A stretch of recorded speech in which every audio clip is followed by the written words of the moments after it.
What if ang balikbayan box na pinadala sa iyo ay binabalot ng lagim?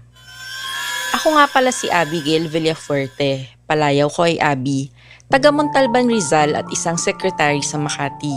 Kaya isang gabi, tinawagan ko ito. Nag-video call kami. Kinamusta ko siya. Tito Ray, kamusta ka na po? If it isn't my favorite niece. Napatawag ka, Abby. Nga pala, Tito Ray, si Lola, medyo napapadalas na ang pag-check up. Nakakahiyaman, pero baka pwede kayong magpadala? Ganun ba? No worries. Sige. Magpapadala ako kay nanay. Gusto niyo rin ba ng balikbayan box? Ha? Syempre naman, Tito Ray. Natuwa ako sa mga pangako ni Tito Ray.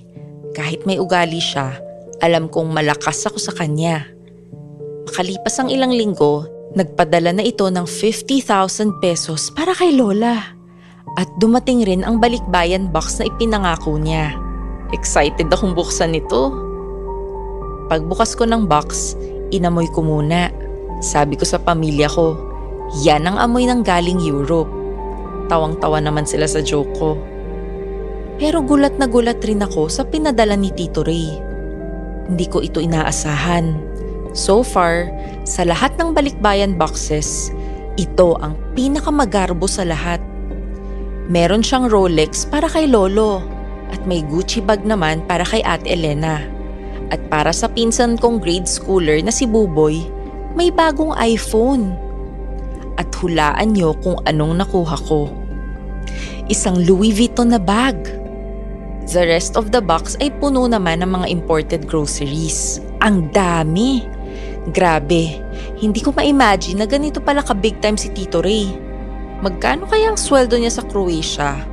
Tiyak ako, hindi lang ito 80,000. Baka nagkulang nga ng isang zero at 800,000 ito. Proud naman ang buong pamilya namin kay Tito Ray. Siya na lagi ang laman ng usap-usapan dito sa barangay. Pinagmamayabang namin kung gaano ka-big time si Tito Ray. Ganyan naman tayong mga Pilipino. Mayabang kapag nakakaangat-angat ang isa sa kapamilya natin. Feeling natin, ang tagumpay ng isang kapamilya ay tagumpay ng lahat.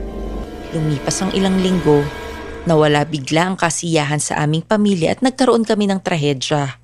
Si Ate Elena kasi, biglang nagkaroon ng sakit at sa isang iglap lang, bigla siyang tinamaan ng dengue at namatay.